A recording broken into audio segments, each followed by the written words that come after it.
ரெண்டு பேரும் சேர்ந்து சந்தைக்கு போறாங்க. வீட்டுக்கு தேவையான சாமான்கள் எல்லாம் வாங்குறதுக்காக ரெண்டு பேரும் சேர்ந்து போறாங்க. இப்ப அங்க நடக்கிற கலாட்டாவை தான் நம்ம பார்க்க போறோம். சர்மா அவங்க வயசுல ரொம்ப பெரியவங்க, அதனால அவங்களுடைய எண்ணங்கள் எப்பவுமே தெளிவா இருக்கும். அதுவும் இல்லாம பாரம்பரியமானதாகவும் இருக்கும்.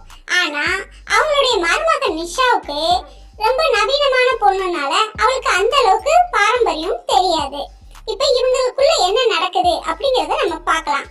வாங்க நம்மளும் சந்தைக்கு போலாம். இதுதான் இந்த ஏரியால உள்ள உள்ளூர் சந்தை. இந்த சந்தையில தேவையான காய்கறிகள், பழங்கள், மசாலா பொருட்கள், வீட்டுக்கு தேவையான எல்லா பொருட்களும் இந்த ஸ்டால்ல தான் அதிகமா இருக்குது. மக்களும் அதிகமா இருக்கிற இடம் இதுதான். ரொம்ப நெரிசலான சந்தைனா இந்த ஏரியால இந்த சந்தை மட்டும்தான். மசாலா பொருட்களுடைய நறுமணமும் வாடிக்கையாளருக்காக விற்பனையாளர்கள் கூவி கூவி அழைக்கிற சத்தங்களும் அதிகமா இங்க கேட்டுக்கிட்டு இருக்கு. மாமியார் சர்மாவும் மருமகன் நிஷாவும் ரெண்டு பேரும் சேர்ந்து சந்தைக்குள்ள நுழையிறாங்க. மருமகளே, இந்த ஏரியாலயே ரொம்ப பெரிய ஒரு சந்தைனா அது இந்த சந்தை தான். இங்க காய்கறி எல்லாம் ரொம்ப புதுசா இருக்கும். உனக்கு என்ன தேவைனாலும் சிறந்த தரத்தோட இந்த சந்தையில கிடைக்கும். அதனால நல்லா பார்த்து வாங்குறியம்மா. நிச்சயமா அத்தை, ரொம்ப ஆச்சரியமா இருக்கு. எல்லா காய்கறியும் இங்க இருக்கு. எல்லாமே ஒரு இடத்துல நான் இது வரைக்கும் பார்த்ததே இல்லை. சரி, சும்மா பேசிக்கிட்டே இல்லாம சட்டு சட்டு என்ன வேணுமோ அத வாங்கிட்டு வா. சீக்கிரம் வீட்டுக்கு போலாம். சரிங்க அத்தை, நான் சீக்கிரம் எல்லாத்தையும் வாங்கிடுறேன். என்ன காய்கறி கடைக்காரரே, நல்லா இருக்கீங்களா? நான் நல்லா இருக்கேன் சர்மா ஆண்டி, நீங்க நல்லா இருக்கீங்களா? எனக்கு என்ன, நான் ரொம்ப நல்லா இருக்கேன். இந்த ஏரியாலயே இல்லாத நல்ல சுத்தமான தக்காளி நம்ம கடையில தான் இருக்கு. இன்னைக்கு காலையில தான் வந்து இறங்குச்சு. தக்காளி ஒவ்வொன்றும் மின்னுது பாருங்க, எவ்வளவு நல்லா இருக்குது. நிச்சயமா நல்லா தான் இருக்கு. ஆனா எனக்கு கொஞ்சம் நல்ல பழுத்த தக்காளியா வேணும். இன்னைக்கு எங்களுக்காக ஏதாவது ஸ்பெஷலா எடுத்து வச்சிருக்கியா? இன்னைக்கு காலையில தான் புதுசா வந்துச்சு. வந்ததும் உங்க ஞாபகம் தான், உடனே எடுத்து வச்சிட்டேனே. மருமகன் நிஷா தயக்கத்தோட, இதோட விலை ரொம்ப அதிகமா இருக்கும் போல தெரியுதே.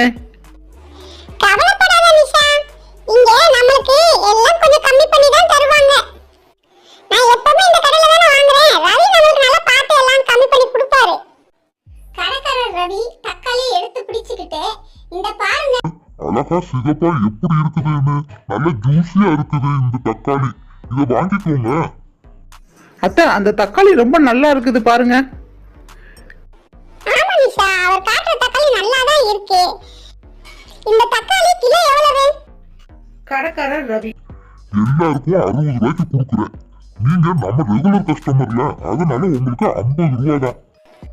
என்ன கடைக்காரரே, போன வாரம் 40 ரூபா தான் சொன்னீங்க, இந்த வாரம் 50ஆ? பணவீக்கம் சர்மா ஆண்டி, இப்போ எல்லா காய்கறியுமே விலை கூடி போச்சு. விலையெல்லாம் தார் மரம் ஏறிக்கிட்டு இருக்கு. உங்களுக்கு அது தெரியாதா? நிஷா முணுமுணுத்தபடியே அவங்க அத்தை காதுல, அத்தை அத்தை விலை அதிகமா சொல்ற மாதிரி இருக்கே, கொஞ்சம் யோசிச்சு பாருங்க. சரி சரி, எனக்கு எல்லாம் தெரியும், நான் பாத்துக்கிறேன். கடைக்காரரே, 50 ரூபா கொஞ்சம் அதிகம். 45 ரூபா தர்றேன், எப்படி? சர்மா ஆண்டி, நானும் வாழணும். கொஞ்சம் பார்த்து கொஞ்சம் பேரம் பேசுங்க. இவ்வளவு கம்மி பண்ணா நான் எப்படி வியாபாரம் பண்றது? ரெண்டு சைடும் பேரம் பேச ஆரம்பிச்சுட்டாங்க. கடைசியில சர்மா ஆண்டி, சரி நீ சொன்ன 50 ரூபாயை உனக்கு தர்றேன். ஆனா எனக்கு எக்ஸ்ட்ரா ஒரு 2 தக்காளி போடணும். போடுவியா? கடைக்காரர் ரவி, இந்த டீல் நல்லா இருக்கு அப்படின்னு சொல்லி சிரிச்சுக்கிட்டு அவங்களுக்கு 1 கிலோ தக்காளி அளந்து போட்டு கொடுத்தாரு. அதோட சர்மா ஆண்டி கேட்டுட்டதனால கூட 2 தக்காளியை போட்டு கொடுத்தாரு. கறிக்குழம்புக்கு கொத்தமல்லி வேணும். கடைக்காரரே, உங்ககிட்ட கொத்தமல்லி இருக்குதா? கொத்தமல்லி இல்லாம எப்படி கடை நடத்துறது? எல்லாம் இருக்குது. மருமகன் நிஷா கேக்குறா, கட்டு எவ்வளவு கடைக்காரரே? ஒரு கட்டு 20 ரூபா. சர்மா ஆண்டி, போன வாரம் தான் 15 ரூபாய்க்கு வாங்கினேன்.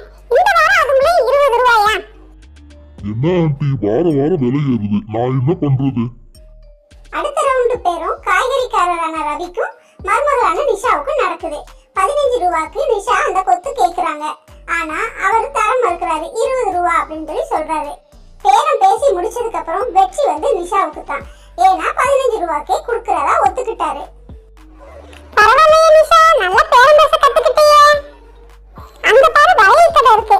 பண்டிகைக்கு வளையல் எடுக்கணும்னு சொன்னீல, வா ஆமா அத்தை, நான் வளையல் எடுக்கணும்னு நினைச்சிட்டு இருந்தேன், மறந்துட்டேன் பாத்தீங்களா? நல்ல வேளை ஞாபகப்படுத்துனீங்க. சரி சரி, தன பேசிட்டு இருக்காம வா போய் பார்க்கலாம். கலர் கலராக அடுக்கப்பட்ட வளையல்களை இருவரும் பார்த்து ரசித்தனர். வளையல் கடைக்காரரிடம், கடைக்காரரே, வளையல் ஒரு செட் எவ்வளவு? அம்மா, ஒரு செட் வளையல் 50 ரூபா. என்ன கடைக்காரரே, 50 ரூபான்னு சொல்றீங்க? ஒரு செட் வளையல் 50 ரூபாயா?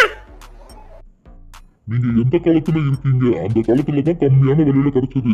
இப்போ வளையலுக்கு ஜிகினா அது இதுன்னு போட்டு பயங்கர மாடலோட வருது. அதனால விலை அதிகம்தான், 50 ரூபா. மாமியாரும் மருமகனும் 2 பேரும் சேர்ந்து ரகசிய திட்டம் போடுறாங்க. இந்த வளையல 40 ரூபாய்க்கு பேசி முடிக்கணும். யார் பேரம் பேசுறது? நான் பேசட்டுமா, நீ பேசுறியா? அத்தை, நான் இப்ப ரொம்ப டயர்டா இருக்கேன். ஏற்கனவே ஒருத்தர்கிட்ட பேரம் பேசியே டயர்ட் ஆயிடுச்சு. அதனால இதை நீங்க பாத்துக்கோங்க. என்ன இப்படி சொல்ற? ஒரு இதுக்கே நீ இவ்வளவு சலிச்சுக்கிறியா? இன்னும் எவ்வளவு கத்துக்க வேண்டியது இருக்கு. அதுங்களே என்ன டயர்ட் ஆயிட்டேன்னு சொல்ற? அத்தை, இந்த இதை மட்டும் நீங்க பாத்துக்கோங்க அத்தை. சரி சரி விடு, நானே பார்த்து குறைச்சு வாங்கிக்கிறேன். என்ன கடைக்காரரே, கொஞ்சம் பார்த்து போட்டு கொடுங்க. 50 ரூபான்னு சொன்னா எப்படி? நாங்க எப்படி வாங்குறது? அம்மா, வளையல் ரேட் எல்லாம் கூடி போயிருச்சு. 50 ரூபா தான் ஒரே ரேட்டு. இங்க பேரம் பேசுறதுக்கெல்லாம் வழியே இல்லை. என்ன கடைக்காரரே, இந்த சந்தைக்கு நான் அடிக்கடி வரேன், உங்ககிட்ட அடிக்கடி வாங்குறேன். நீங்க என்கிட்ட இப்படி பேசினா எப்படி? கொஞ்சம் 40 ரூபாய்க்கு போட்டு கொடுங்க. 40 ரூபாய்க்கா? 40 ரூபாய்க்கெல்லாம் வரவே வராதுமா. அசல் ரேட்டோட கம்மியா கேக்குறீங்க. சரி கடைக்காரரே, ரொம்ப கோவப்படாதீங்க. ஒரு 45 ரூபாய்க்கு போட்டு கொடுங்க. உங்களுக்கு வேண்டாம், எனக்கு வேண்டாம். 45 ரூபாய் முடிச்சுக்கலாம். சரிம்மா, நீங்க அடிக்கடி வர்றவங்க, அதனால உங்களுக்கு 5 ரூபா குறைச்சு கொடுக்குறேன். 45 ரூபா கொடுங்க, வளையல் போட்டு தரேன். கடைக்காரர் அவர்கள் கேட்ட வளையலை பேக் செய்து கொடுத்து கொண்டு இருந்தார். இங்க பாரு நிஷா, பேரம் பேசுறதெல்லாம் ஒரு கலை. இன்னும் நீ நிறைய கத்துக்கணும். கத்துக்கிட்டாதான் இந்த சந்தைக்கெல்லாம் வந்து உன்னால பேரம் பேசி வாங்க முடியும். சரி அத்தை, நீங்க சொன்னது சரிதான். இதுவே எனக்கு ஒரு பெரிய அனுபவம் தான். நான் ஆனா ரொம்ப சோர்வு அடைஞ்சிட்டேன். அதனால நம்ம வீட்டுக்கு போலாமா? சரி சரி, கிளம்பலாம். நீ அந்த கடைக்காரத்தை பேரம் பேசி குறைச்சு வாங்கின பத்தியா? பரவாயில்ல, நீ கொஞ்சம் தேறிட்ட. நன்றி அத்தை, நான் இந்த சந்தை வாழ்க்கைக்கு பழகிக்கிட்டேன்னு நினைக்கிறேன். ரொம்ப நல்லது. அடுத்த வாரம் நம்ம திரும்ப வரணும்ல, அப்ப வந்து பார்க்கலாம். சர்மா ஆண்டியும் நிஷா மருமகளும் சந்தையில தேவையான பொருட்கள் எல்லாம் வாங்கிட்டு சந்தையில இருந்து 2 பேரும் சிரிச்சு பேசிக்கிட்டே வெளியேறாங்க. அது மட்டும் இல்லாம சந்தை காய்கறி எல்லாம் வாங்கி முடிச்ச கையோட அவங்களுக்கு தேவையானதை சாப்பிட்டுக்கிட்டே வெளியே வர்றாங்க. மாமியார் மருமகள் இருவரும் சேர்ந்து ஒரு செயலை செஞ்சா அந்த செயல் கண்டிப்பா நிச்சயமா வெற்றியாகும். அதனால இனிமே மாமியார் மருமகள் ஒரு வேலையை சேர்ந்து செய்யுங்க. உங்க வீட்லயும் சந்தோஷம் பிறக்கும்.